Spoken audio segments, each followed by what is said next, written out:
प्रभु यीशु मसीह के सामर्थी और जलाली नाम में आज दिनांक 17 जुलाई दिन सोमवार को हम आप सब श्रोताओं का हार्दिक स्वागत करते हैं। आज के दिन के लिए जो वचन है लिया गया है यूहन्ना की पुस्तक उसका 14 अध्याय 16 पद। वचन कहता है, और मैं पिता से प्रार्थना करूंगा और वह तुम्हें एक और सहायक देगा कि वह सर्वदा तुम्हारे साथ रहे।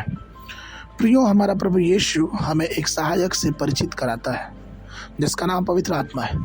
पवित्र आत्मा के बारे में पवित्र शास्त्र में कई चिन्हों का उल्लेख किया गया है। जब आप उन चिन्हों पर ध्यान करेंगे तो आप आत्मा को गहराई से समझ पाएंगे और उसकी घनिष्ठता और उसकी संगति को समझ पाएंगे।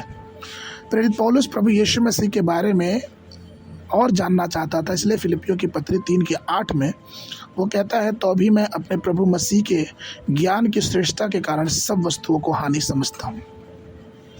प्रियो, उनके जीवन का संपूर्ण लक्ष्य यीशु मसीह को जानना था। अगर हम परमेश्वर के वचन को पढ़ें और मनन करें तो हम पवित्र आत्मा की शक्ति को समझ सकते हैं। सामर्थ, फल और उसके चिन्हों के माध्यम से पवित्र आत्मा की विशेषताओं को भी हम समझ सकते हैं। उदाहरण के लिए, जब हम पिता परमेश्वर के बारे में सोचते हैं तो हमारे मन में एक छवि आती है। ठीक उसी प्रकार से अगर हम यीशु मसीह के विषय में सोचते हैं तो हमारे मन में एक छवि आती है। उसी प्रकार से हम पवित्र आत्मा पे मनन करेंगे और उसके अनुसार अपने जीवन को चलाएंगे तो हम ये देखेंगे कि पवित्र आत्मा हमारे जीवन में एक सहायक अर्थात कबूतर के समान काम करता है। हमारे चीज़ों को, परेशानियों को हमसे दूर करने के लिए एक भस्म करने वाली आग की तरह कार्य करता है। हमारे लिए रास्ता बनाता है। हमको अपने परमेश्वर के मसद से, अभिषेक से मसा करता है। ये केवल ये बातें हैं जिस बातों को हम समझ सकते हैं। और आप इस तरह से इसको समझें कि प्रभु हमें अपने अनुग्रह में समावेशित करके पवित्र आत्मा की गहराई में हमको चलाता है।